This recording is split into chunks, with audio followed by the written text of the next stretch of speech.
ஓகேவா? இதுல வந்து ஹெட்டிங் பாத்துக்கோங்க. Audit of revenue items, P&L items ஃபுல்லா நீங்க ஆடிட் பண்ண போறீங்க. ஆடிட் பண்ணும்போது நீங்க பார்க்க வேண்டிய ஃபர்ஸ்ட் ஐட்டம் என்ன? ஆடிட்டரோட பெர்ஸ்பெக்டிவ்ல இருந்து நீங்க பார்க்க வேண்டிய ஃபர்ஸ்ட் ஐட்டம் என்ன அப்படின்னா, ஒரு பேங்கோட P&L அக்கவுண்ட் அவங்க எந்த ஃபார்மேட் படி ப்ரிப்பேர் பண்ணணும்னு பேங்கிங் ரெகுலேஷன் ஆக்ட் சொல்லியிருக்காங்க. BRA act, that is banking regulation act 1949 சொல்லியிருக்காங்க. அவங்க ஒரு ஃபார்ம் கொடுத்துருக்காங்க, ஃபார்ம் பி அப்படின்னு. அந்த ஃபார்ம் பி தானே?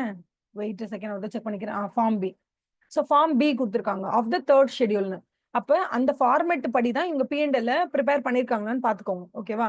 ஃபார்ம் பி படி தான் ரெடி பண்ணணும். அவங்க எதுல சொல்லியிருக்காங்க? பேங்கிங் ரெகுலேஷன் ஆக்ட் 1949ல சப்செக்ஷன் 1ல செக்ஷன் 29 சப்செக்ஷன் 1 இதுல சொல்லியிருக்காங்க. ஓகேவா? செக்ஷன் 29 சப்செக்ஷன் 1ல சொல்லியிருக்காங்க. ஃபார்ம் பி படி தான் நீங்க ரெடி பண்ணணும். தேர்ட் ஷெட்யூல்ல ஃபார்ம் பி கொடுத்துருக்கேன், அதுபடி தான் நீங்க P&L ரெடி பண்ணணும்னு சொல்லியிருக்காங்க. யாரு? BRA சொல்லியிருக்காங்க. அதன்படி தான் அந்த பேங்க் ரெடி பண்ணிருக்காங்கன்னு பாத்துக்கோங்க. ஸோ ஆடிட் ஆஃப் ரெவென்யூ ஐட்டம்ஸ்ல நம்ம பார்க்க வேண்டிய ஃபர்ஸ்ட் ஐட்டம் அதுதான். இதுக்கு அடுத்தது ஃபர்ஸ்ட் எடுத்தோன்னே என்ன பண்றாங்க? இன்கம்னா என்ன அப்படின்னு சொல்றாங்க. நான் சொல்லி கொடுத்த மாதிரியே தான் எல்லாமே நம்ம கான்செப்ட்ஸ்ல பார்த்தாலும் அதே தான். Number 1, interest or discount on advances and bills. அவ்வளவுதான். Number 1, interest on advances. நீங்க என்ன கடன் கொடுத்துருக்கீங்க, அதுல இருந்து வந்து இன்ட்ரெஸ்ட். அப்படின்னா நீங்க பில்ஸ் பர்ச்சேஸ் பண்ணிருக்கீங்கல்ல, சப்கான்ட்ராக்டர் கிட்ட இருந்து பில் பர்ச்சேஸ் பண்ணிருக்கீங்க, அதை L&T கிட்ட இருந்து கலெக்ட் பண்றீங்க. 2 கோடி L&T கொடுப்பாங்க. சப்கான்ட்ராக்டர் கிட்ட நீங்க கொடுத்துருக்கிறது 1,90,00,000. மிச்சம் இருக்கிற 10 லட்சத்தை இன்ட்ரெஸ்ட்னு சொல்ல முடியுமான்னு கேட்டா சொல்ல முடியாது. ஏன்னா நீங்க சப்கான்ட்ராக்டர் கடன் கொடுக்கல, நீங்க பில்ஸ் பர்ச்சேஸ் பண்ணிருக்கீங்க டிஸ்கவுண்ட் பண்ணி. அப்ப அந்த டிஸ்கவுண்ட் ஃபிகர் இருக்கு. அதனாலதான் இது this is called as discount on bills சொல்லுவோம். இது நம்பர் 1. நம்பர் 2 என்ன அப்படின்னு கேட்டீங்கன்னா, இன்ட்ரெஸ்ட் இன்கம் ஆன் இன்வெஸ்ட்மெண்ட். நீங்க எல்லாத்தையும் இன்வெஸ்ட் பண்ணி பேங்க் வந்து எல்லாத்தையும் இன்வெஸ்ட் பண்ணிருப்பாங்க, அதுல இருந்து உங்களுக்கு இன்ட்ரெஸ்ட் இன்கம் வந்திருக்கும், அது இன்ட்ரெஸ்ட் இன்கம். 3வது, இன்ட்ரெஸ்ட் இன்கம் ஃப்ரம் ஆர்பி உங்களுக்கு ஏதாவது இன்ட்ரெஸ்ட் இன்கம் கொடுத்திருந்தாங்க, இல்ல இன்டர் பேங்க்ல இருந்து வந்துச்சுன்னா that is called as interest income. Number 4, any other interest income. ஓகேவா? Or discount by lending money. ஓகேவா? இது எல்லாமே this includes any other interest or discount income that is not include in the above heads. மேலே கொடுத்துள்ள 3 ஹெட்டிங்கில் வராத any interest income வந்துச்சுன்னா that will come under the fourth income, that is which is called as other interest income. Others அப்படின்னு போட்டுருவாங்க. Other interest income. இவ்வளவுதான் interest income. Interest income தாண்டி மத்த இன்கம் என்னென்ன இருக்குன்னா, நான் அதே தான் இது பார்த்தா உங்களுக்கு ஆக்சுவலி நான் இல்ல மேஜர் விஷயங்கள் எல்லாமே நான் டிஸ்கஸ் பண்ணிட்டேன். ஒரு அண்டர்லைன் பண்ணிக்கலாம். அதர் இன்கம்னு பாத்தீங்கன்னா என்னென்ன பேசிஸ்ல இருக்கும்? Commission income, exchange income, brokerage, இந்த மாதிரி இருக்கும். இதெல்லாம் தான் அதர் இன்கம். இதுல என்னென்ன வரும்? பேசிக்கா பாத்தீங்கன்னா commission income, exchange income, brokerage income. இந்த 3 இன்கம் தான் அதர் தான் இன்ட்ரெஸ்ட் இன்கம் கலெக்ட் பண்ணுவோம். என்னென்ன மாதிரி பண்ணுவோம்? Number 1, bills for collection. நான் சொன்னல, ராமா வந்து யூரோப்ல ஒரு 10 கண்ட்ரி இருக்கும். அந்த 10 கண்ட்ரிலையும் நிறைய இம்போர்ட்டர்ஸ் இருப்பாங்க. எல்லாரையும் அவருக்கு பர்சனலாவே தெரியும். 10 வருஷம் பழக்கம், 10 வருஷம் பிசினஸ் ரிலேஷன்ஷிப் இருக்கு அவங்களுக்கு. அவர் இங்க கண்டினியூஸா எக்ஸ்போர்ட் பண்ணுவாரு, பில்ஸை ரைஸ் பண்ணிட்டே இருப்பார். கரெக்டா அந்த பில்ஸை ஃபாலோ பண்ணி அந்த பேங்க் கூட கோஆர்டினேட் பண்ணி அங்கேருந்து, அதாவது இம்போர்ட்டரோட பேங்கோட கோஆர்டினேட் பண்ணி அங்கேருந்து பணத்தை வாங்கி ராமாக்கு கொடுக்கணும். இந்த வேலைக்கு பேர் தான் பில்ஸ் ஃபார் கலெக்ஷன் சொல்லுவாங்க. இது நம்ம பண்ணும்போது நமக்கு என்ன கிடைக்கும்? நமக்கு ஒரு கமிஷன் கிடைக்கும். அவ்வளவுதான். இது commission income. Number 2, NEFT RTGS பண்ணும்போது அதுல ஒரு கமிஷன் இன்கம் கிடைக்கும். அதுக்கடுத்து letter of credit, letter of comfort இருக்கும். லெட்டர் ஆஃப் கம்ஃபர்ட் என்னன்னு ஹோம் ஒர்க் பண்ணி வரீங்களா? சப்போஸ் தெரியலன்னா நான் அடுத்த செஷன்ல உங்களுக்கு கண்டிப்பா சொல்றேன். பட் ஒரு சின்ன homework. Letter of credit நான் ஃபுல்லா சொல்லிட்டேன். லெட்டர் ஆஃப் கிரெடிட் புரிஞ்சிச்சுன்னா ஈஸியா லெட்டர் ஆஃப் கம்ஃபர்ட் புரிஞ்சிடும். ஓகே, லெட்டர் ஆஃப் கிரெடிட் மாதிரியே தான், அதுவும் ஒரு சின்ன டிஃபரன்ஸா இருக்கும். அது மட்டும் நீங்க பார்த்துட்டு சொல்லுங்க எனக்கு. ஓகே, சோ அதே மாதிரி லெட்டர் ஆஃப் கிரெடிட் நம்ம கொடுக்கறதுனால நமக்கு ஒரு இன்கம் வரும். அது என்ன கமிஷன் இன்கமா அப்படின்னு கேட்டா, okay, it might be called as a commission income or service charge, ஏதோ என்ன வேணா பேர் சொல்லிக்கோங்க. நீங்க கொடுக்குற ஹெல்ப்புக்கு ஒரு பணம் வருது, அவ்வளவுதான். அதே மாதிரி லோன் ப்ராசஸிங் ஃபீ. ஓகேவா? லோன் ப்ராசஸிங் ஃபீ வரும்போது தட் இஸ் கால்ட் அஸ் ஒரு it's processing fee. It's not a commission income, but it is processing fee. அதே மாதிரி mobile banking fees, credit card, debit card கொடுக்கும் பொழுது for credit card and debit card they will be collecting some charges. ஓகேவா? அந்த மாதிரி. ஓகேவா? So அதே மாதிரி வந்து கிரெடிட் கார்டு, டெபிட் கார்டு, நம்மளோட கிரெடிட் கார்டு, டெபிட் கார்டுல எவ்வளவு சார்ஜஸ் வருது? இயர்லி ஒரு சார்ஜ் வரும். எனக்குலாம் ஒரு 3 டெபிட் கார்டு இருக்கு. அப்பப்போ ஒரு பேங்க்ல மெசேஜ் வரும், இல்ல 150 டிடெக்ட் பண்ணிக்கோ, இல்ல 170 டிடெக்ட் பண்ணிக்கோ, இல்ல 200 டிடெக்ட் பண்ணிக்கோன்னு அவங்க இஷ்டத்துக்கு ஏதாவது ஒன்று பண்ணுவாங்க. அதே மாதிரி மொபைல் பேங்கிங், நெட் பேங்கிங், அதாவது ஐஓ பில் எல்லாம் வருஷத்துக்கு ஒரு தடவை ஸ்டாண்டர்டா 300 400 டிடெக்ட் ஆகும். ஃபெடரல் பேங்க்ல ஐ ஹேவ் அன் அக்கௌண்ட், அதுல மந்த்லி இல்ல இயர்லி ஒன்ஸ் கண்டிப்பா ஒரு 179 200 அது மாதிரி டிடெக்ட் ஆகும். ஐ ஹேவ் சியூபிலையும் I have an account. So எல்லாத்துலேருந்தும் அங்கங்க அப்படியே அப்பப்போ டிடெக்ட் பண்ணுவாங்க. எதுக்கு டிடெக்ட் பண்றாங்கன்னு பெருசா நம்மளால ஃபாலோப்பே பண்ண முடியாது. ஏன்னா நம்ம கால் பண்ணி கேட்டா அவங்க என்ன சொல்லுவாங்க, ஒரு டெபிட் கார்டுக்கு இதுன்னு. அப்புறம் சம்டைம்ஸ் மினிமம் பேலன்ஸ் எல்லாம் பார்த்தீங்கன்னா 5000 அந்த மாதிரி இருக்கும் மினிமம் பேலன்ஸ். எப்போ அதில் 4000 போயிடுச்சுன்னா கூட they'll deduct something. அந்த மாதிரி டிபெண்ட்ஸ் அப்பான். மினிமம் பேலன்ஸ்க்குன்னு ஒரு சார்ஜ் பண்ணுவாங்க. அதுக்கப்புறம் வந்து debit card, credit card, e bank, net banking, RTGS, NEFT எல்லாத்துக்குமே. ஓகேவா? அதே மாதிரி வந்து தே ஹேவ் லைக் கவர்மெண்ட் பிசினஸ்க்கு கமிஷன் ஆன் கவர்மெண்ட் பிசினஸ், கவர்மெண்ட்க்கு இவங்க ஏதாவது when they do work, okay, இந்த மாதிரி லெட்டர் ஆஃப் கிரெடிட் மாதிரி கவர்மெண்ட்க்கு என்னென்ன சர்வீஸ் பண்ணி கொடுக்குறாங்களோ அதுல இருந்து வரக்கூடிய income. Fee on insurance referral. Insurance referral உங்களுக்கு தெரியுமான்னு எனக்கு பெருசா தெரியல, பட் இப்ப இருக்க இன்சூரன்ஸ் கம்பெனிலாம் இருக்குல்ல, இவங்க எல்லாருமே பேங்கோட ஒரு டைப்ல இருப்பாங்க. பேங்கோட டைப்ல இருக்கும்போது என்ன ஆகும்னா, பேங்க்குக்கு வர கஸ்டமர்ஸ் எல்லார்கிட்டயுமே அந்த இன்சூரன்ஸ் பாலிசி பத்தி பேங்க்ல இருக்க எம்ப்ளாயிஸ் வந்து ரெஃபர் பண்ணுவாங்க. ரெஃபர் பண்ணும்போது அந்த இன்சூரன்ஸ் பாலிசிஸை வந்து பேங்கோட கிளைண்ட் வந்து அந்த இன்சூரன்ஸ் பாலிசி எடுத்துக்கிட்டாங்க அப்படின்னு சொன்னா இன்சூரன்ஸ் கம்பெனி வந்து பேங்க்குக்கு ஒரு கமிஷன் கொடுக்கும். ஏன்னா அவங்க தனியா போய் ஒரு இன்சூரன்ஸ் கம்பெனி போய் இத்தனை கிளைண்ட் பிடிக்க முடியாதுல்ல, பேங்க் மூலியமா அந்த கிளைண்ட் பிடிக்கிறதுனால பேங்க்குக்கு ஒரு கமிஷன் கிடைக்கும். அதுதான் ஃபீ ஆன் இன்சூரன்ஸ் ரெஃபரல். அதுக்கப்புறம் commission on referral of mutual fund client. இதே மாதிரி தான். அதாவது ரொம்ப சிம்பிள். ஒரு ஸ்கூல் இருக்கு, அங்க ஒரு 7,000 பேர் படிக்கிறாங்கன்னா அந்த ஸ்கூலை பிடிச்சா போதும் நீங்க 7,000 ஷூ வித்துடலாம். கரெக்டா? ஸ்கூல் என்ன பண்ணுவாங்க, எங்ககிட்ட தான் ஷூ வாங்கணும், எங்ககிட்ட தான் யூனிஃபார்ம் வாங்கணும், எங்ககிட்ட தான் எல்லாம் வாங்கணும்னு சொல்லிடுவாங்க. ஸோ நீங்க தனியா போய் 7,000 கஸ்டமர் பிடிக்கிறது ரொம்ப கஷ்டம். அதுக்கு பதிலா நீங்க ஒரு மர்ச்சென்ட்டா நீங்க இருக்கீங்கன்னா, ஒரு பேட்டா கம்பெனி நீங்க ரன் பண்றீங்கன்னா, நீங்க ஒரு 1000 ஸ்கூல்ஸ் நீங்க வந்து ஆர்டர் எடுத்தா போதும். ஸோ பல்கா நீங்க வந்து சேல் பண்ணிடலாம். ஸோ இதுதான் வந்து நார்மலான பிசினஸ் மெக்கானிசம் இல்லையா? அதே தான் வந்து இன்சூரன்ஸ் கம்பெனியோ இல்லைன்னா வந்து ஒரு மியூச்சுவல் ஃபண்டோ பண்ணுவாங்க. என்ன பண்ணுவாங்கன்னா, பேங்க் கிட்ட நிறைய கஸ்டமர்ஸ் இருப்பாங்கல்ல, அந்த பேங்க் என்ன பண்ணணும், அவங்க கஸ்டமர்ஸ் கிட்ட பேசி இன்சூரன்ஸ் பாலிசி எடுத்துக்க சொல்லணும், மியூச்சுவல் ஃபண்ட்ல இன்வெஸ்ட் பண்ண சொல்லணும். இது பேங்க் வந்து எப்படின்னா, பேங்க் வந்து ஸ்கூல் மாதிரிங்க. பேங்கோட கிளைண்ட் எப்படின்னா, ஸ்கூல்ல படிக்கிற குழந்தைங்க மாதிரி. நீங்க எப்படி 7,000 பேருக்கும் 7,000 ஸ்லிப்பர்ஸ் விக்கிறீங்களோ இல்ல ஷூ விக்கிறீங்களோ, அதே மாதிரி ஸ்கூல்னும் போது 7,000 பேருக்கும் ஷூஸ் வித்துற முடியும் உங்களால. பட் பேங்க்னும் போது அவங்க கிட்ட இருக்கக்கூடிய கஸ்டமர் எல்லாருமே இன்சூரன்ஸ் வாங்கிப்பாங்க, இல்ல எல்லாருமே வந்து மியூச்சுவல் ஃபண்ட்ல இன்வெஸ்ட் பண்ணுவாங்கன்னு சொல்ல முடியாது. பட் எம்ப்ளாயிஸ் வில் ட்ரை, பேங்கோட எம்ப்ளாயிஸ் வில் ட்ரை. பேங்கோட எம்ப்ளாயி ட்ரை பண்ணி நிறைய பேர் இன்சூரன்ஸோ இல்ல மியூச்சுவல் ஃபண்ட்ல இன்வெஸ்ட் பண்றாங்கன்னா, மியூச்சுவல் ஃபண்டுக்காரங்க என்ன பண்ணுவாங்க, பேங்க்குக்கு ஒரு கமிஷன் கொடுப்பாங்க. இன்சூரன்ஸ்காரங்க பேங்க்குக்கு ஒரு கமிஷன் கொடுப்பாங்க. This is called as fee on insurance referral. அப்புறம் வேற என்ன, வேற ஏதாவது brokerage on securities, ஏதாவது ஸ்டாக் எக்ஸ்சேஞ்சில் இப்போ என்ன பண்ணுவாங்க, ஏதாவது ஒரு கம்பெனி என்ன பண்ணுவாங்க, இனிஷியல் பப்ளிக் ஆஃபருக்கு போறாங்க அப்படின்னா அதுல எல்லாம் பேங்க் வந்து என்ன பண்ணுவாங்க, அண்டர் ரைட்டிங் ஆஃப் ஷேர்ஸ் எல்லாம் பண்ணுவாங்க. அதுக்கெல்லாம் தனியாக கமிஷன் வரும். இது எல்லாமே all these things will come under the other income category. உங்களுக்கு எல்லாமே தெரியும். இதெல்லாம் படிச்சு பாருங்க, சும்மா ஜென்ரல் தான். எதை தெரியலன்னா டெஃபினட்டா நீங்க கேளுங்க. நீங்க ஆன்லைன் ட்ரேடிங் எல்லாம் பண்ணுவீங்க தெரியுமா, ஸ்டாக்ஸ் எல்லாம் வாங்கி விற்கிறது, ஷேர்ஸ் டிபெஞ்சர்ஸ் எல்லாம் வாங்கி விற்கிறதுக்கு ஆன்லைன்ல டிமேட் அக்கௌண்ட்லாம் நீங்க வந்து ஓப்பன் பண்ணுவீங்க. அதுக்கெல்லாம் தேல் கலெக்ட் சம் சார்ஜஸ். அதே மாதிரி profit on sale of investments. நம்ம ஏதாவது வந்து இது வரைக்கும் இருக்கிறதுலாம் வந்து இன்கம்பா, நீங்க உழைச்சு சம்பாதிக்கிறதுப்பா. இது எல்லாமே நீங்க ஏதோ ஒரு சர்வீஸ் ப்ரொவைட் பண்ணி அதுக்காக இன்கம் வாங்குறீங்க, இதெல்லாம் இன்கம். இதுக்கு அப்புறம் இருக்கிறதெல்லாம் ப்ராஃபிட். ப்ராஃபிட் என்னன்னா, நீங்க ஆல்ரெடி இதுலயே ஒன்று இன்வெஸ்ட் பண்ணிருக்கீங்க, அதுல இருந்து வரக்கூடிய profit. So profit on sale of investments, இது கண்டிப்பா வருமா நமக்கு. அதே மாதிரி profit on revaluation of investment. இப்போ வந்து நீங்க சேல் பண்ணல, சேல் ஆன் இன்வெஸ்ட்மெண்ட்ஸ் அப்படிங்கிறது வந்து என்னன்னா, நீங்க வந்து ஒரு ஷேரை வாங்குவீங்க 100 ரூபாய்க்கு, இப்போ அது 130 ரூபாய்க்கு வித்துட்டீங்கன்னா அந்த 30 ரூபாய் இருக்குல்ல, அது profit on sale of investment. இதுவே நீங்க 100 ரூபாய்க்கு ஒரு ஷேரை வாங்கிருக்கீங்க, இப்போ அது 200 ரூபாய்க்கு போகுது, ஆனா நீங்க விற்கலாம் இல்ல, பட் இந்த 100 ரூபாய் இன்கிரிமெண்டல் இருக்குல்ல, இது நீங்க பேலன்ஸ் ஷீட் கொண்டு வரணும்னு நினைக்கிறீங்கன்னா that is called as profit on revaluation of the investment அப்படின்னு சொல்லுவோம். அடுத்தது profit on sale of land building asset. வேற ஏதாவது லேண்ட் பில்டிங் நம்ம வச்சிருக்கோம், அது விற்கும் போது வர profit, that is called as profit on sale of land building asset.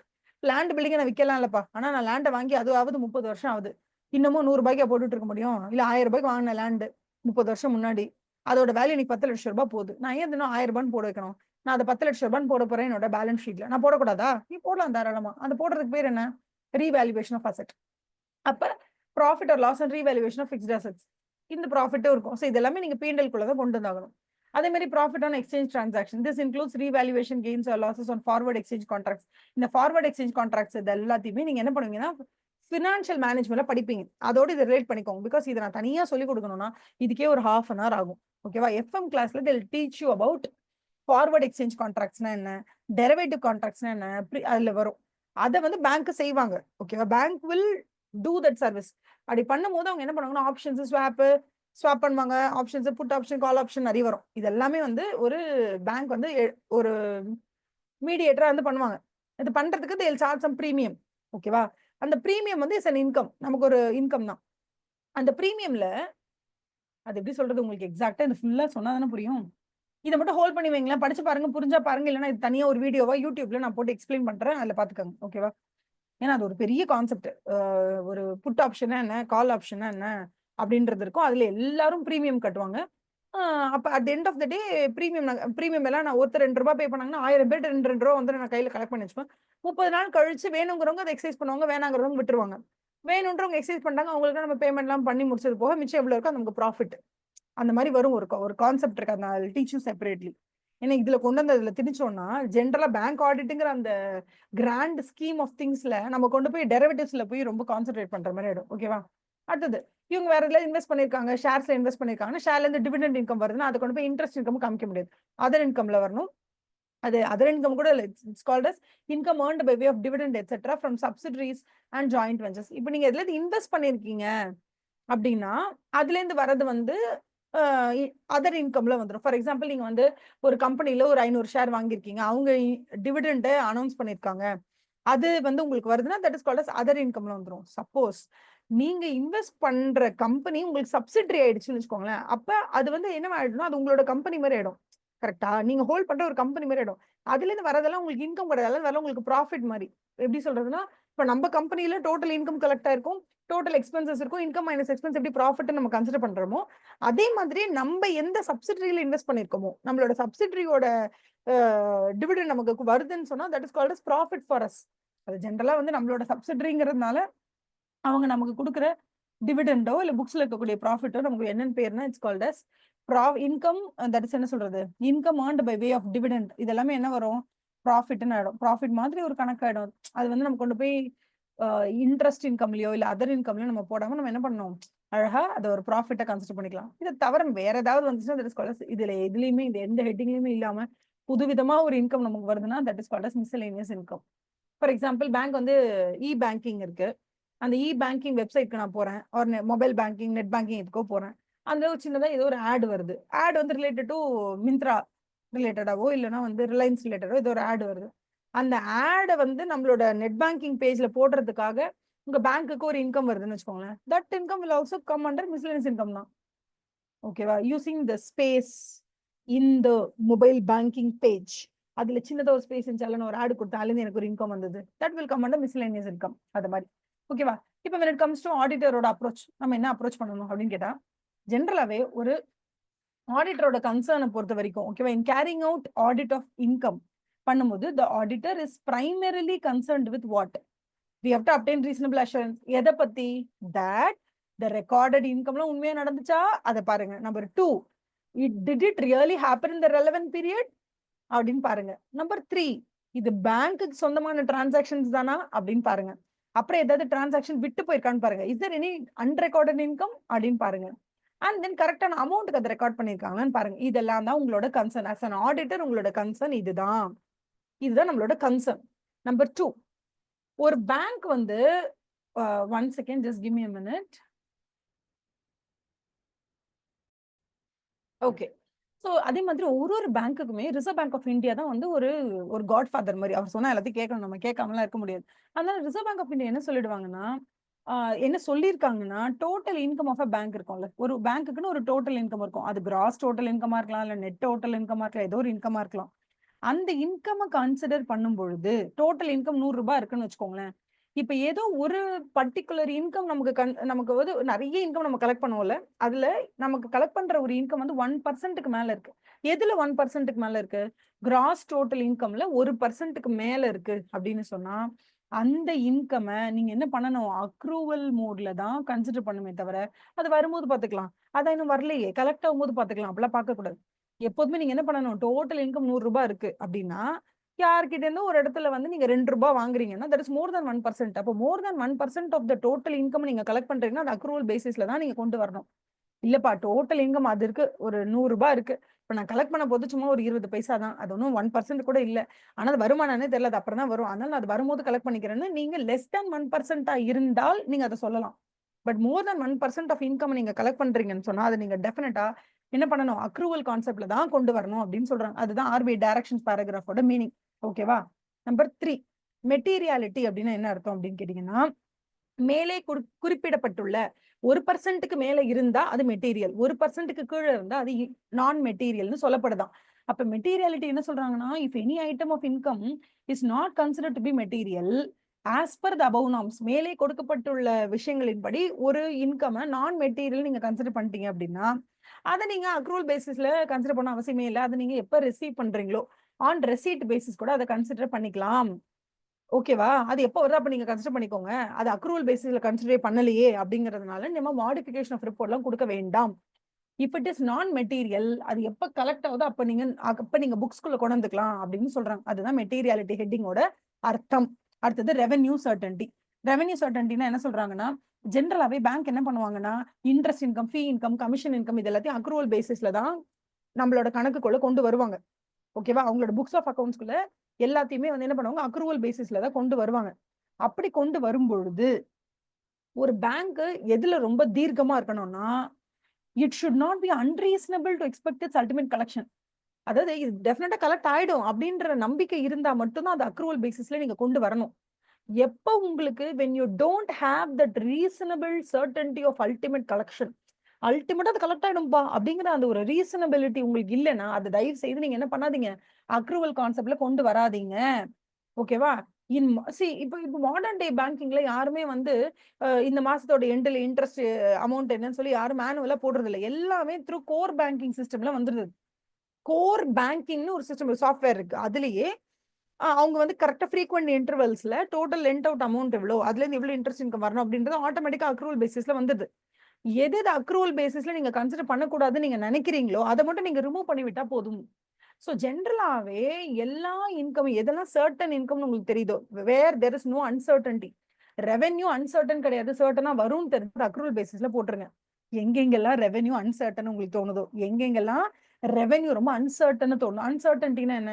"ஏய் வரும்னு எனக்கு தோணலப்பா" அப்படின்னு உங்களுக்கு உங்களுக்கு ஃபீல் ஆகுதுல்ல?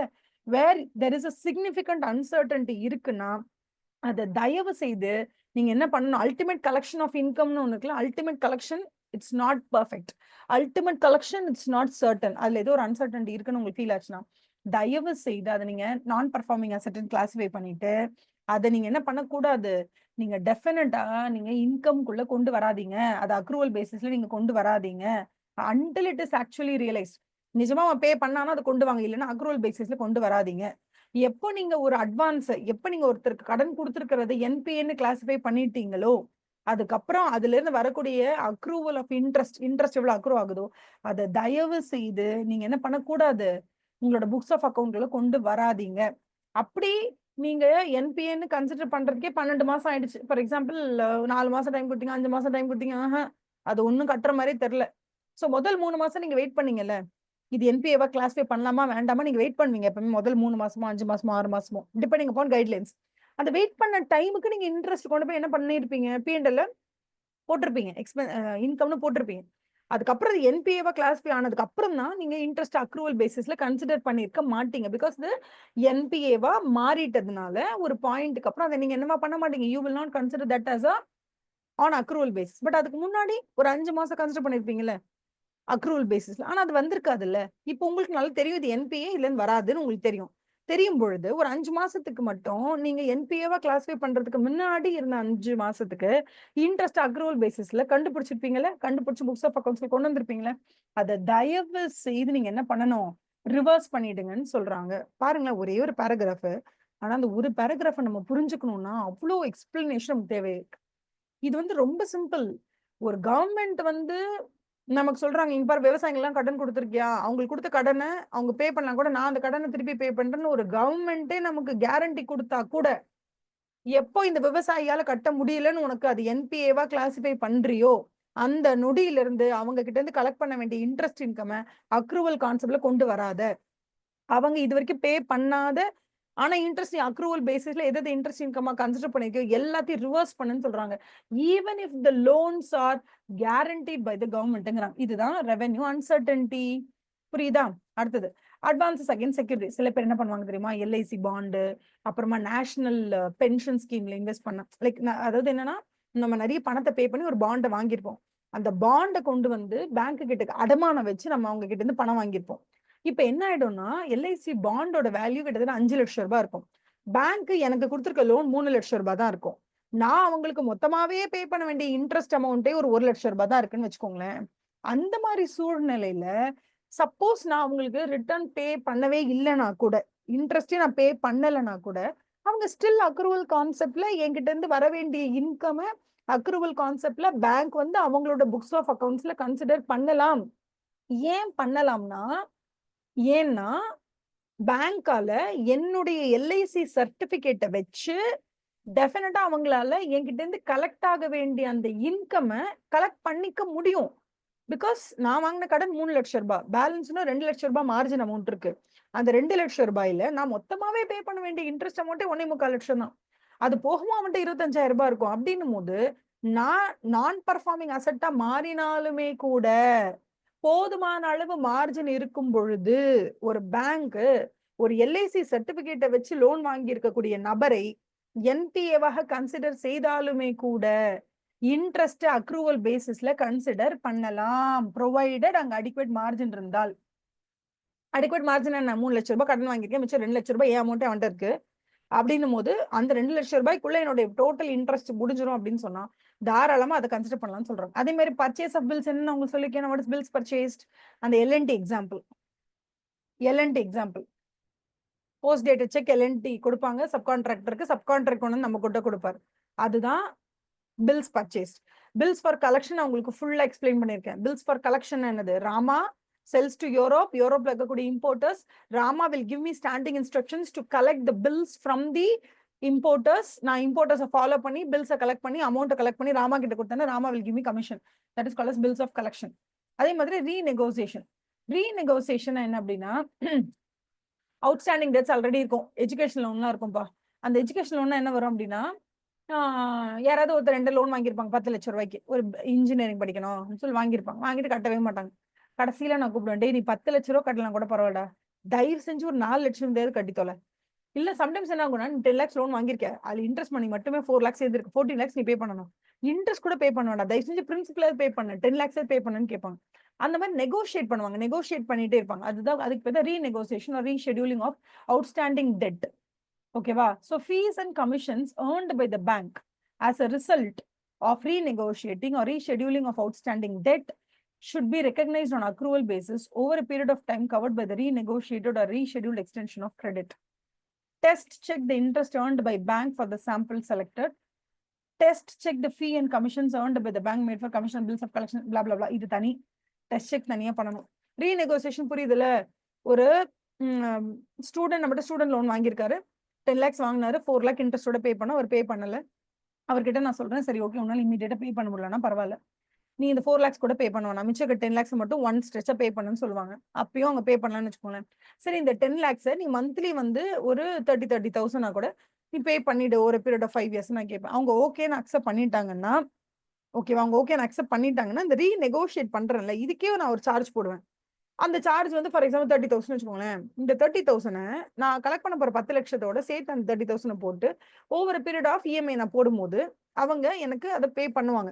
அந்த 30,000 நான் ஒரு பீரியட் ஆஃப் ஒரு 3 yearsக்கு நான் வந்து ஸ்ட்ரெச் பண்ணி நான் வாங்குறேன் அப்படின்னா அக்ரூவல் கான்செப்ட்ல நான் வந்து கலெக்ட் பண்ணிக்கலாம்னு சொல்றாங்க. அதான் ரீநெகோசியேஷன். மற்றபடி நம்ம ஆடிட் அப்ரோச் அப்படிங்கிறது வந்து it is all about test checking தான். எல்லாத்தையும் டெஸ்ட் செக் பண்ணுங்க, எத்தனை டிரான்சாக்ஷன்ஸ் நடந்திருக்கு, இன்ட்ரெஸ்ட் எவ்வளவு earned by the bank, sample செலக்டட்க்கு எவ்வளவு இன்ட்ரெஸ்ட் ஏர்ன்டு எவ்வளவு போட்டிருக்காங்க, அந்த அக்ரூவல்னு போட்டிருக்கிறது கரெக்டா இல்லையா, இதெல்லாம் செக் பண்ணுங்க. பில்ஸ் ஃபார் கலெக்ஷனுக்கு எவ்வளவு வந்திருக்கு, எவ்வளவு கலெக்ட் பண்ணி கொடுத்துருக்கீங்க, டோட்டல் பில்ஸ் கலெக்டட் 1 கோடி ரூபாய், அதுல 10% கமிஷன் 1 lakh உங்களுக்கு வந்து 10 lakhs வந்துச்சா இல்லையா, அந்த மாதிரி 10% வராது கமிஷன், யூஸ்வலி 1% 2% அந்த மாதிரி வரும். ஸோ லெட்டர் ஆஃப் கிரெடிட் கொடுத்துருக்கீங்கன்னா அதுக்கு எவ்வளவு சார்ஜ் வந்திருக்கு, பேங்க் கேரண்டிஸ்க்கு எவ்வளவு சார்ஜ், அந்த மாதிரி. ஓகே, அதுக்கு அடுத்தது என்னன்னா reversal of income. Reversal of இன்கம்னா என்னது, ஆல்ரெடி நீங்க என்ன பண்ணிருப்பீங்கன்னா இன்கம் அக்ரூவல் கான்செப்ட்ல கன்சிடர் பண்ணிருப்பீங்க, பட் இப்போ உங்களுக்கு அது தெரிஞ்சிடும் என்பிஏ ஆயிடுச்சு. என்பிஏ தெரிஞ்சதுக்கு அப்புறமா நீங்க இது வரைக்கும் கன்சிடர் பண்ண அக்ரூவல் கான்செப்ட்ல கன்சிடர் பண்ண இன்கம் எல்லாத்தையும் ரிவர்ஸ் பண்ணணும். அதுதான் இதுல சொல்லியிருக்காங்க. நம்பர் 1, நீங்க ஏதாவது பில்ஸ் பர்ச்சேஸ் பண்ணிருப்பீங்க, ஓகேவா, சப்கான்ட்ராக்டர் கிட்ட இருந்து எல்என்டியோட பில்ல பர்ச்சேஸ் பண்ணிருப்பீங்க, எல்என்டி கிட்ட 60 நாள் கழிச்சு கொடுக்குறீங்க, காசு கொடுறாங்க, அவங்க கொடுக்க மாட்டேங்கிறான், அப்ப நீங்க ரிவர்ஸ் பண்ணணும். பிகாஸ் நீங்க டிஸ்கவுண்ட் ஆல்ரெடி என்ன பண்ணிருப்பீங்க, கன்சிடர் பண்ணிருப்பீங்கல்ல, அப்ப அவன் எல்என்டி தரமாட்டேன்னு சொல்லும் போது அது கோவிந்தாயிடும். சப்போஸ் அப்படி எல்என்டி பே பண்ணலன்னா நீங்க கண்டிப்பா கூப்பிட்டு யாரை கேட்கலாம், டெஃபினட்டா சப்கான்ட்ராக்டர் கேட்கலாம் பில்ஸ் பர்ச்சேஸ்ல. அடுத்தது next one, in respect of NPA, நீங்க ஆல்ரெடி இதெல்லாம் வராத கேஸ் அப்படின்னு சொல்லிட்டு பேட் டெட்ஸ் ரைட் ஆஃப் பண்ணிருப்பீங்க, என்பிஏவா கன்சிடர் பண்ணிருப்பீங்க, நான் பர்ஃபார்மிங் அசெட், சில பேட் டெட்ஸ் கன்சிடர் பண்ணிருப்பீங்க, பேட் டெட்ஸ் ரைட் ஆஃப் கூட பண்ணிருப்பீங்க. இப்போ இந்த மாதிரி சிச்சுவேஷன்ல ஒருத்தர் நான் என்பிஏன்னு கன்சிடர் பண்ணிட்டேன்ப்பா, கன்சிடர் பண்ணி 3 மாசம் தான் ஆகுது, ஆனா அதுக்கு முன்னாடி 5 மாசம் நான் இன்ட்ரெஸ்ட் அக்ரூவல் கான்செப்ட்ல கன்சிடர் பண்றேன். அதை நான் இப்போ என்ன பண்ணணும், I should stop considering it on accrual basis and I should start considering it on the receipt basis. ஆனா அதுக்கு முன்னாடி ஒரு 5 மாசம் நான் ஆல்ரெடி அதை என்னவா கன்சிடர் பண்ணிருக்கேன், அக்ரூவல் பேசிஸ்ல கன்சிடர் பண்ணிருக்கேன், அதை நான் ரிவர்ஸ் பண்ணணும். இதான் நம்பர் 2. செகண்ட் ஒன்னுக்கு அதுதான், should be reversed or provided in respect to past periods uncollected. Next one, further in case of banks, wrongly recognized income should be reversed. வேற ஏதாவது wrongly recognized income ஏதாவது இருந்துச்சுன்னா அதை ரிவர்ஸ் பண்ணணும்.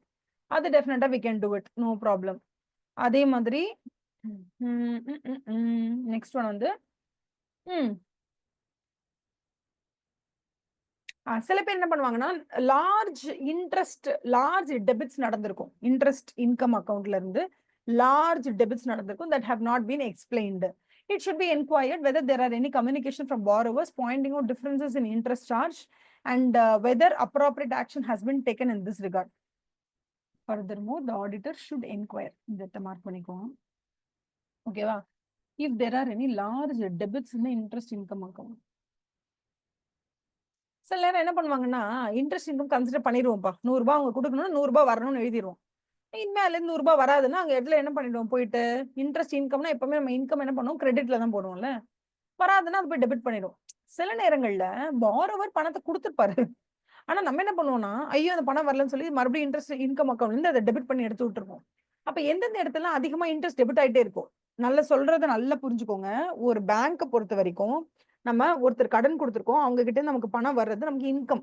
அப்ப இன்ட்ரெஸ்ட் இன்கம்ங்கிறது நமக்கு கிரெடிட் பேலன்ஸ்ல தான் இருக்கணும். எப்பவுமே இன்ட்ரெஸ்ட் இன்கம் கிரெடிட் பண்ணிட்டே வரும், ஓகேவா? அக்ரூவல் ஆக ஆக கிரெடிட் பண்ணிட்டே வரும். கேஷை ரிசீவ் பண்ணும்போது அது என்ன பண்ணுவோம், கேஷ் அக்கௌண்ட் டெபிட் உள்ள வந்துடும், ஓகேவா? அப்படிதான் நம்ம பண்ணுவோம் எப்போதுமே. அப்ப ஃபர்ஸ்ட் என்ன சொல்லுவாங்கன்னா, கேஷ் உள்ள வரும்போது it is called cash account debit உள்ள வந்துருச்சு. எதனால அந்த கேஷ் உள்ள வந்தது அப்படின்னு போடும்போது நம்ம என்ன பண்ணுவோம், டு இன்கம் அக்கௌண்ட்னு போடுவோம். அப்ப அந்த டு இன்கம்ன்றது கிரெடிட்ல தான் நம்ம பண்ணுவோம் எப்போதுமே, சரியா?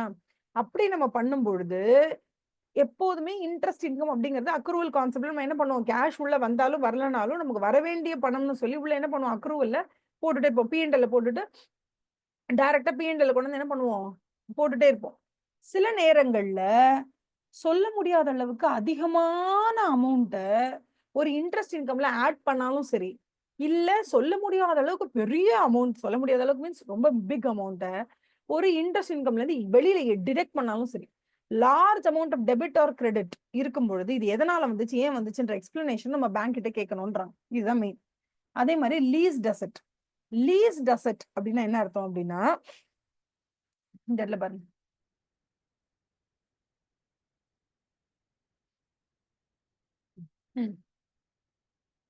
ஸோ ஏஎஸ் 19 இருக்குல்ல, அதை லீசஸ் படி என்னன்னா, நம்ம வந்து ஒரு அசெட்டை வாங்கி அதை வந்து என்ன பண்ணுவோம், வாடகைக்கு அட்டை விடுவோம், அதுக்கு அவங்க கிட்ட இருந்து ஒரு இன்கம் வாங்குவோம், that is called as finance lease.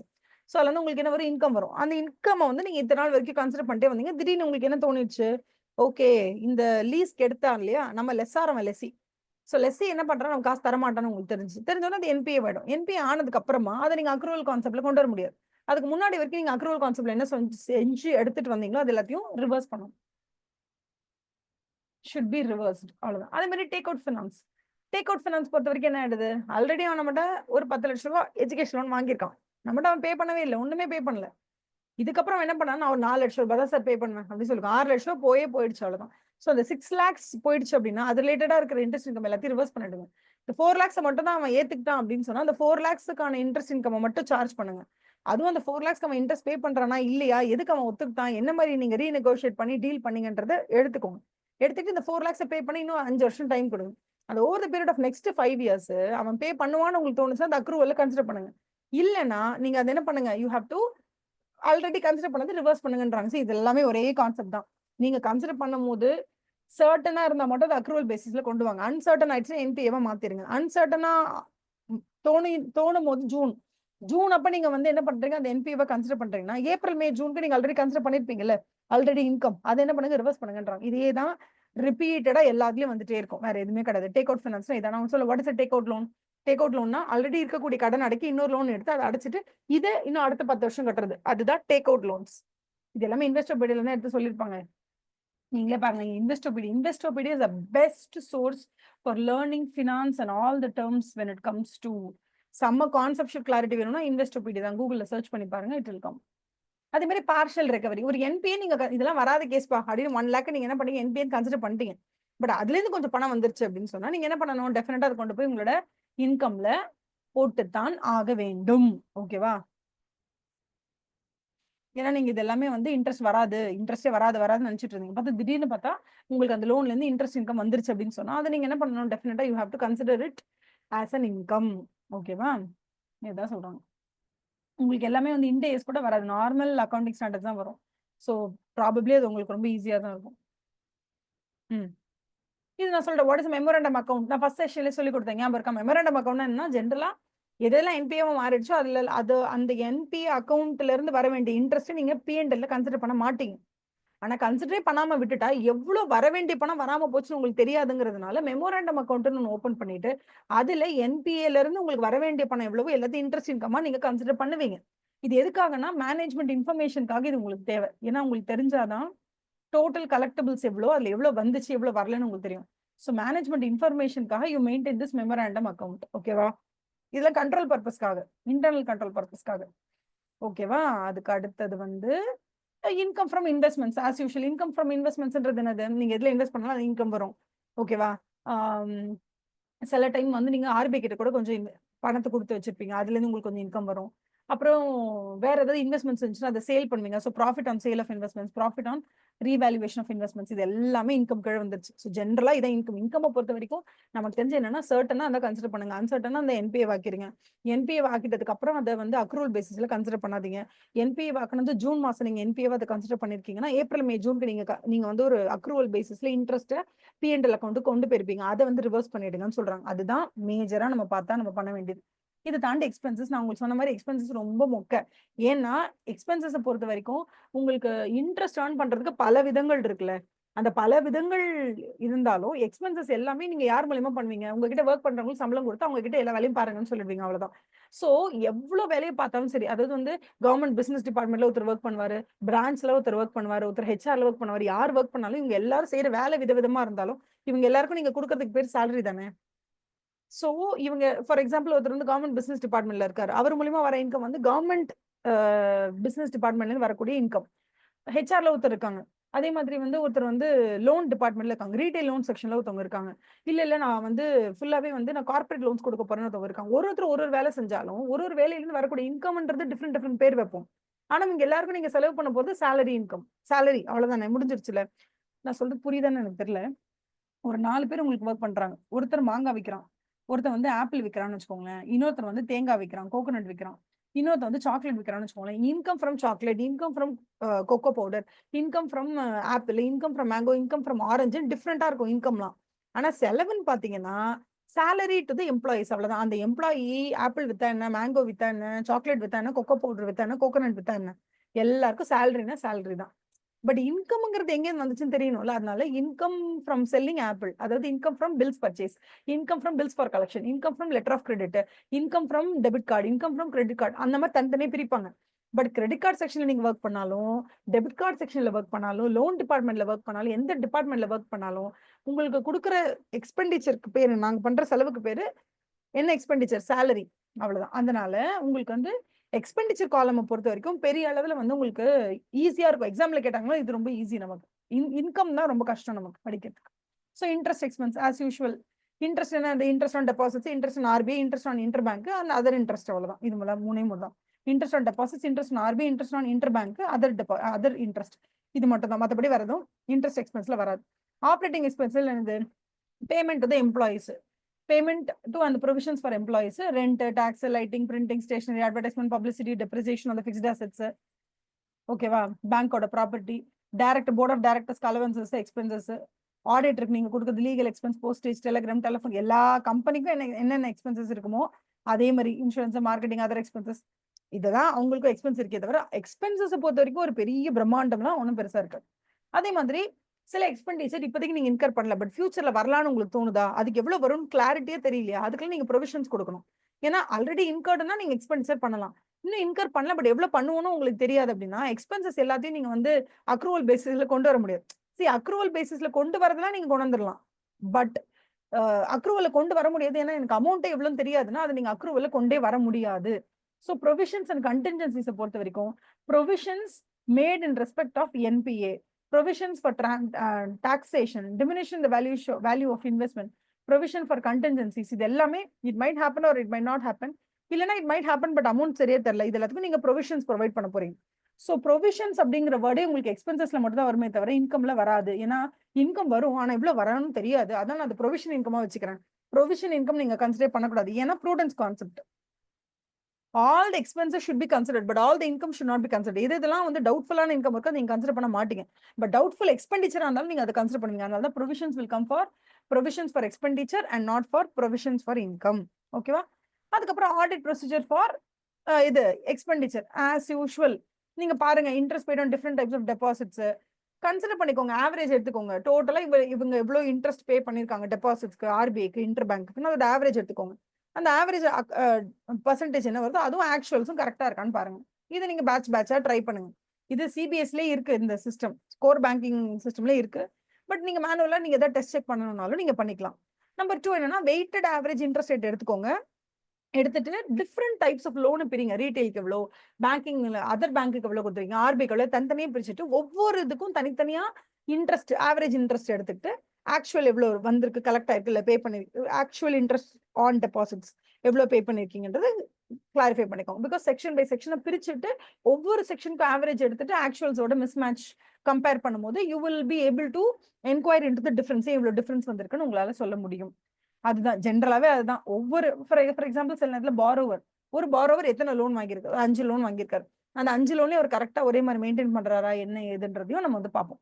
இதெல்லாம் சும்மா general, these are the general things you can என்ன சொல்றது. இப்போ ஆடிட்டர் ஷுட் டெஸ்ட் செக் பேசிஸ்ல, டெஸ்ட் செக் பேசிஸ்னா எல்லாத்தையும் அவ்வளோ செக் பண்ண முடியாது. So he has to test check. So சில இன்ட்ரெஸ்ட் கேல்குலேஷன்ஸ் எல்லாத்தையும் அவர் என்ன பண்ணலாம், அவரே எல்லா இன்ட்ரெஸ்ட் ஆன் டெபாசிட்ஸ் கேல்குலேட் பண்ணி பார்க்கலாம். எல்லாருக்கும் அன்பயஸ்டா ஒரே இன்ட்ரெஸ்ட் ஆன் டெபாசிட்ஸ் தான் கொடுத்துருக்காங்களா, இல்ல சில பேருக்கு அதிகமா சில பேருக்கு கம்மியா கொடுத்துருக்காங்களா? ரிசர்வ் பேங்க் ஆஃப் இந்தியா சில டைரக்ஷன்ஸ் எல்லாம் கொடுத்துருக்கும், இப்படிதான் பண்ணணும், அதன்படி பண்ணிருக்காங்களா இல்லையா பாருங்க. Internally they will be having some rules and regulations, அதன்படி நடந்திருக்காங்களா இல்லைன்னு பாருங்க. அதே மாதிரி வந்து இன்ட்ரெஸ்ட் ஆன் சேவிங்ஸ் அக்கௌண்ட் இத்தனை % மினிமம் இருக்கணும்னு சொல்லுவாங்க, அந்த மினிமம் அமௌண்ட் எல்லாருக்கும் கொடுத்துருக்காங்களான்னு பாருங்க. அதே மாதிரி இன்டர் பிரான்ச் இவங்களோட டிரான்சாக்ஷன்ஸ், அப்புறம் எவ்ரி பேங்க் அண்ட் ஆர்பிஐ அவங்களோட டிரான்சாக்ஷன்ஸ், இதுக்கெல்லாம் என்ன பர்சன்டேஜ் அப்ளை பண்ணிருக்காங்கன்னு பாருங்க. Is it as per the RBI rules and regulations பாருங்க. அதெல்லாம் ரொம்ப ரொம்ப ரொம்ப இம்பார்ட்டன்ட். அதுக்கப்புறம் வேற என்னது, the auditor should ascertain whether there are any changes in the interest rate on the savings account and term deposits during the period. அந்த பீரியட்ல ஏதாவது changes in interest rate RBI சொல்லிருக்காங்களான்னு பாருங்க. அப்படி இருந்துச்சுன்னா அந்த இன்ட்ரெஸ்ட் ரேட் கார்டை வாங்கி பாருங்க for various types of deposits and analyse the interest cost for the period accordingly. Any change இருந்துச்சுன்னா அந்த சேஞ்ச்க்கு ஏற்ற மாதிரி இவங்க எல்லாத்தையும் பர்ஃபார்ம் பண்ணிருக்காங்களான்னு பாருங்க. Auditor should also examine the completeness that interest has been accrued and on the entire borrowing portfolio and the same should agree with the general ledger. ஆமா, எவ்வளவு தூரம் இவங்க வந்து டெபாசிட்ஸ் வாங்கியிருக்காங்க, அதுக்கு எவ்வளவு பே பண்ணிருக்காங்க, இவங்க லெட்ஜர் பேலன்ஸ் புக்ஸ் ஆஃப் அக்கௌண்ட்ஸ்ல இருக்கிறதுக்கும் ஆக்சுவல் பேமெண்ட்டுக்கும் கரெக்டா இருக்கான்னு செக் பண்ணிக்கோங்க. வேற ஏதாவது இருந்தா நீங்க செக் பண்ணும்போது ரீகம்ப்யூட்டேஷன் பண்ணி பாருங்க. எல்லா இன்ட்ரெஸ்டும் இவங்க சொல்றாங்க. ஃபார் எக்ஸாம்பிள் நீங்க ஒரு காய்கறி கடைக்கு போவீங்க, அங்க தானே பெரிய லிஸ்ட் எழுதிருக்கீங்க, அவங்களே ஆட் பண்ணி கொடுத்துருவோம். ஒரு தடவை எங்க அப்பா எல்லாம் வீட்டுக்கு வந்தாருன்னா எதை வாங்கிட்டு வந்தாலும் அது கம்ப்யூட்டர் பில்லாவே இருந்தா கூட அந்த அமௌண்ட் அவர் ஒரு தடவை செக் பண்ணி பார்ப்பார். ஏன்னா நம்ம இப்ப இருக்க ஜென்ரேஷன் நாங்க என்ன பண்ணுவோம்னா கடைக்கு போவோம், ஏதாவது பார்ப்போம், கம்ப்யூட்டர் தானே பில் போட்டிருக்கோம், அடிஷன் காட்டாக்குன்னு விட்டுருவோம். பட் எங்க அப்பா எல்லாம் அப்படி பண்ண மாட்டாங்க. எந்த பொருள் வாங்கிட்டு வந்தாலும் நைட்டு வீட்டுக்கு வந்து அந்த உட்காந்து அவர் ஒரு தடவை கணக்கு போட்டு பார்த்துட்டு தான் அது சரி பண்ணுவார். சில நேரத்தில் அதெல்லாம் 100 rupees 200 rupees டிஃபரன்ஸ் வந்திருக்கு. பிகாஸ் ஆஃப் சம் ஏதோ ஒரு ஐட்டம் ஆட் பண்ணிருப்பாங்க, அந்த ஐட்டம் வந்து ஆட் பண்ணாம இருந்திருப்பாங்க, இல்ல டபுள் டைம் ஆட் ஆயிருக்கும், அந்த மாதிரிலாம் இருக்கும். ரொம்ப சிம்பிளா ஒரு தடவை வந்து என்ன பண்ணியிருந்தாங்க, ஒரு பன்னீர் பாக்கெட் வாங்கிட்டு வந்திருந்தாங்க. அது வந்து ரெண்டு குவான்டிட்டின்னு போட்டுட்டாங்க. ஸோ இங்க 200 ஆயிடுச்சு. ஆனா வீட்டுக்கு வந்து அவர் ஒன்னு தான் கேட்டிருந்தாரு, ஒன்னு தான் பில்லுலயும் வந்திருக்கு. he thought he has paid only for 1 paneer packet. But பில்லுல 2 வந்திருக்கு, வீட்டுக்கு பன்னீர் பாக்கெட் ஒன்னு தான் வந்திருக்கு. பில்லுல போடும்போது 2 குவான்டிட்டி போட்டாங்க. அப்ப அடிஷனலா எக்ஸ்ட்ரா 100 வந்துரும்ல. சோ இந்த மாதிரி மிஸ்டேக்ஸ் எல்லாம் எப்படி தெரியும்னா, கம்ப்யூட்டர் தானே பண்ணுது, நம்ம என்ன பண்ண போறோம் அப்படின்னு விடாம, நீங்க ஒரு தடவை ஆடிட்டரா இருக்கும்போது நீங்க பேங்கிங் டிரான்சாக்ஷன்ஸ் எடுத்து பார்க்கும்போது நீங்க ஒரு தடவை அந்த பேங்கோட சாஃப்ட்வேர் கரெக்டா ஒர்க் பண்ணுதா இல்லையான்னு செக் பண்றதுக்காக நீங்க ஒரு தடவை ரீகம்ப்யூட்டேஷன் பண்ணி பார்க்கறது பெட்டர் அப்படின்னு சொல்றாங்க. இதுல அந்த ரீகம்ப்யூட்டட் அமௌண்ட்டும் ஆக்சுவலா அங்க இருக்கிற அமௌண்ட்டும் கரெக்டா இருக்கா இல்லையன்றது ஒரு தடவை பார்த்துக்கோங்க. இதெல்லாம் வெரி இம்பார்ட்டன்ட். ஸோ ஜென்ரலாவே நீங்க when you are auditing, audit பண்ணும்போது உங்களோட ஆடிட் அப்ரோச் என்னென்ன மாதிரிலாம் இருக்கணும் அப்படின்னு கேட்டா, first of all you just make sure that உள்ள இருக்க இன்டர்னல் கண்ட்ரோல ஃபுல்லா படிச்சு வச்சுக்கோங்க. அங்க எப்படி இருக்கு, அங்க ஆத்தரைசேஷன் ப்ரொசீஜர் எப்படி இருக்கு, ஏன்னா அது தெரிஞ்சாதான் உங்களுக்கு வந்து ஃபர்தர் ஆடிட் ப்ரொசீஜரோட நேச்சர், டைமிங், எக்ஸ்டென்ட் உங்களால டிசைட் பண்ண முடியும். இது நம்பர் 1. நம்பர் 2 என்ன அப்படின்னா, you should examine whether there are any divergent trends in terms of expenses. என்னப்பா போன வருஷம் பார்த்தா இந்த ப்ரொமோஷனல் எக்ஸ்பெண்டிச்சர் வெறும் 72 கோடி தான் இருந்தது, இந்த வாட்டி எதுக்கு 110 கோடி போயிருக்கு, ஏன் இவ்வளோ டிராஸ்டிக் சேஞ்ச்? அப்ப வேற ஏதாவது டைவர்ஜென்ட் ட்ரெண்டே மாறி இருந்ததுன்னா அதை நீங்க டெஃபினட்டா என்ன பண்ணணும், ஆடிட் பண்ணணும். வேற என்ன, you have to perform the substantive analytical ப்ரொசீஜரை பெர்ஃபார்ம் பண்ணுங்க. ஓகேவா? பெர்ஃபார்ம் பண்ணிட்டு ரேஷியோ அனாலிசிஸ் எல்லாம் பண்ணுங்க. அது பண்ணும்போது உங்களுக்கு ஒரு better understanding of the entire bank என்வாயன்மெண்ட்டை பத்தி புரிஞ்சுக்கிறதுக்கு உங்களுக்கு ரொம்ப ஹெல்ப்ஃபுல்லா இருக்கும். அதே மாதிரி you have to verify the expenses with reference to supporting documents இருக்கான்னு பாருங்க. இதெல்லாம் நார்மல் ஆடிட் நம்ம பண்றது தான். எல்லா எக்ஸ்பென்சஸையும் சப்போர்ட்டிங் டாக்குமெண்ட்ஸோட பாருங்க. அதே மாதிரி provisions and contingencies is very important. ஏன்னா ப்ரொவிஷன்ஸும் கண்டின்ஜென்சிஸும் அதிகமான சர்ச்சைக்குரிய ஏரியா. ஏன்னா இது ஆக்சுவலா நடக்கல, நடக்கும் நீங்க நினைக்கிறீங்க, நடக்குமா நடக்காதான்னு உங்களுக்கு தெரியாது, அதுல ஒரு ப்ராப்ளம். ஸோ நடக்கும் நீங்க நினைக்கிறீங்க, நடக்கும் நீங்க நினைக்கிறீங்கன்னா எவ்வளவு அமௌண்ட்டுக்கு நினைக்கிறீங்கன்னு தெரியாது. ஸோ எல்லாமே சர்ச்சைக்குரிய விஷயம்ன்றதுனால இங்க மோர் clarity is required. Ensure that the compliances for various regulatory requirements for provisioning as contained in various circulars have been fulfilled as per regulation, as per rule, as per the circularல கொடுத்திருக்கிற directives படி எல்லாம் கரெக்டா அந்த bank பண்ணிருக்காங்களான்னு ஒரு தடவை check பண்ணுங்க. ஓகேவா? அதே மாதிரி ப்ரொவிஷன் ஆன் ஸ்டாண்டர்ட் அசெட்ஸ். ஒரு ஸ்டாண்டர்ட் அசெட் இருக்குன்னா அதுக்கு எவ்வளவு இவங்க ப்ரொவிஷன் கன்சிடர் பண்றாங்க, நான் பர்ஃபார்மிங் அசெட்டா மாறிடுச்சுன்னா அதுக்கு எவ்வளவு ப்ரொவிஷன் கன்சிடர் பண்றாங்க. இந்த ப்ரொவிஷன் வந்து 40%, 100%, 25% அப்படிங்கறதெல்லாம் கரெக்டா ஆர்பிஐயோட டைரக்டிவ் படி இருக்கான்றது தெரியணும். அதே மாதிரி ஒரு அட்வான்ஸ் கொடுத்துருக்காங்கன்னா அது எது ஸ்டாண்டர்ட், எது சப்ஸ்டாண்டர்ட், எது டவுட்ஃபுல், எது லாஸ், எது என்பிஏ, இது எப்படி பிரிச்சிருக்காங்க, இதெல்லாம் கரெக்டா பிரிச்சிருக்காங்களான்றத கிளாசிபிகேஷனை செக் பண்ணிக்கோங்க. அதே மாதிரி detailed breakup of standard loans, NPA and agree the outstanding balances with general ledger. அதாவது டோட்டல் லோன்ஸ் ரெண்டா பிரிங்க, ஸ்டாண்டர்ட் என்பிஏ ரெண்டா பிரிச்சுட்டு ஸ்டாண்டர்ட் லெவல் இருக்கு, என்பிஏ லெவல் இருக்கு. இதெல்லாம் ரொம்ப நார்மல், எல்லாம் ரொம்ப ரொம்ப நார்மல். அதே மாதிரி டாக்ஸ் பொறுத்த வரைக்கும் அப்டெயின் த டாக்ஸோட provisional computation from the bank's management and verify the nature of items debited and credited to the P&L account to ascertain that the same are appropriately considered in tax provision consumption. P&L எடுத்துக்கோங்க, அதுல என்னென்ன plus minus இருக்கு பாருங்க, that is என்னென்ன debits credits இருக்குன்னு பாருங்க. அவங்களோட டாக்ஸோட computation இருக்கும், அதுல என்ன டெபிட்ஸ் கிரெடிட்ஸ் போட்டிருக்காங்கன்னு பாருங்க. P&L இருக்கிற எல்லா அப்ராப்ரியேட் ஐட்டம்ஸையும் டாக்ஸ் கம்ப்யூட்டேஷன்ல கொண்டு வந்திருக்காங்களா இல்லைன்னு ஒரு செக் பண்ணுங்கன்னு சொல்றாங்க. வேற என்னது, you have to examine other provisions for expenses. Example, circumstances warranting that the provisioning and adequacy of the same. For example, நம்மளுக்கு அகைன்ஸ்ட் ஏதோ ஒரு கேஸ் நடந்துட்டு இருக்கு, அந்த கேஸ்ல நமக்கு தான் அன்ஃபேவரபிளா வரப்போகுது, அதுக்கு ஒரு பெரிய அமௌண்ட் நம்ம தான் பெனல்ட்டியா பே பண்ணணும், ஆர்பிஐ நமக்கு பெனல்ட்டி போடணும் உங்களுக்கு தோணுதுன்னா அதுக்கு ஒரு ப்ரொவிஷனை தனியாக எடுத்து வச்சிருங்க. அந்த ப்ரொவிஷனை பேங்க் கரெக்டா எடுத்து வச்சிருக்காங்களான்னு பார்க்க வேண்டிய பொறுப்பு யாருக்குன்னா ஆடிட்டருக்கு அந்த பொறுப்பு. இவ்வளவு நேரம் நம்ம படிச்சது சிம்பிளா அவங்க டயக்ராம் போட்டு தராங்களாமா, income, interest income, other income, எக்ஸ்பெண்டிச்சரும் அதே தான், இன்ட்ரெஸ்ட் எக்ஸ்பெண்டிச்சர், அதர் எக்ஸ்பெண்டிச்சர், அவ்வளவுதான். இன்ட்ரெஸ்ட் எக்ஸ்பெண்டிச்சர், அதர் எக்ஸ்பெண்டிச்சர், நடுவில் இருக்குது provisions and contingencies. Provisions and contingencies நம்ம ஏன் ஃபாலோ பண்றோம்னா ப்ரூடன்ஸ் கான்செப்ட் நம்ம ஃபாலோ பண்றதுனால பண்றோம். ஓகேவா? The last paragraph in the bank audit என்ன சொல்றாங்க, ப்ரையர் பீரியட் ஐட்டம்ஸை எப்படி நம்ம டீல் பண்ணணும்னு நமக்கு எந்த பேங்கிங் ரெகுலேஷன் ஆக்டோ இல்லை எந்த ஆக்டோ நமக்கு சொல்லலை. அதனால நம்ம என்ன பண்ணணும் அப்படின்னா, ஓகேவா, அதனால நமக்கு அந்த சிச்சுவேஷன்ல அது எப்படி டீல் பண்ணா அது பெட்டர்னு தோணுதோ அதுக்கேற்ற மாதிரி நம்ம டீல் பண்ணிக்கலாம்னு சொல்றாங்க. Since the format of the P&L account of the bank described in Form B and the third schedule does not specifically provide for disclosure of the impact of the prior period items on the current year's profit and loss account, ஓகேவா, such disclosures may be given wherever warranted. எந்தெந்த இடத்துலலாம் impact of the past இயரோட prior period items இந்த வருஷத்தோட P&L account உங்களுக்கு பாதிக்கும்னு எந்தெந்த இடத்துல தோணுதோ அது எல்லாத்தையும் நீங்க டிஸ்க்ளோஸ் பண்ணுங்கன்னு சொல்றாங்க. இதை தாண்டி வேறு ஒன்றும் இல்லை. ஓகேவா, முடிச்சாச்சு. ஸோ டெஃபினட்டா மறக்காம நீங்க என்ன பண்றீங்கன்னா Jan 6, 7, 8 3 நாள் ஒர்க் அவுட் பேட்ச் கண்டிப்பா அட்டன் பண்ணணும். ஏன்னா இவ்வளவு நாள் நம்ம உருட்டுனது எல்லாமே வெறும் கான்செப்ட்ஸ் வச்சு எக்ஸாமுக்கு, வெறும் கான்செப்ட் வச்சு எக்ஸாமுக்கு போனா நம்மளால 20 மார்க்குக்கு மேல வாங்கவே முடியாது. நமக்கு மெயினா என்ன வேணும்னா எக்ஸாம்ல நம்ம எப்படி ஞாபகம் வச்சுக்கணும், எப்படி ப்ரெசென்ட் பண்ணணும், என்னென்ன சாப்டருக்கு எது கீவேர்டு, இது ரொம்ப இம்பார்ட்டன்ட். இது வந்து எப்படி சொல்றதுன்னா புரியறது 50% இம்பார்ட்டன்ட்னா இன்னொரு 50% கீவேர்ட்ஸ் ஞாபகம் வச்சு எழுதுறது தான் ஆடிட்டிங்ல வெரி வெரி வெரி இம்பார்ட்டன்ட். அதனால தயவு செஞ்சு அதை ஞாபகம் வச்சுக்கோங்க. ஓகேவா? மற்றபடி நீங்க பாத்தீங்கன்னா 6, 7, 8 நீங்க வந்து ஆடிட்க்கு அந்த ஒர்க் அவுட் பேட்ச் அட்டன் பண்ணி முடிச்சிட்டீங்க அப்படின்னு சொன்னா you will be ready for the exam. Next வந்து டுடே சாட்டர்டேவா, மண்டே அன்னையில இருந்து கம்மிங் மண்டேல இருந்து மண்டே, வென்ஸ்டே அண்ட் ஃப்ரைடே 3 நாளுமே சாயங்காலம் 6 மணில இருந்து 7 மணி வரைக்கும் எல்லாருக்குமே ஆன்லைன் ஜூம்ல we are conducting mentor classes, mentorship மாதிரி. நீங்க ஆடிட் ப்ரிப்பேர் பண்ணி உங்களுக்கு என்னென்ன டிஃபிகல்டிஸ் இருக்கோ you can share with me. And அதே மாதிரி ஒவ்வொரு நாளும் நான் என்ன பண்ணுவேன், ஒவ்வொரு சாப்டரோட keywords I start discussing with you from the coming மண்டேல இருந்து. You can all join with me in the Zoom classes. Thank you so much. Have a nice day. Bye.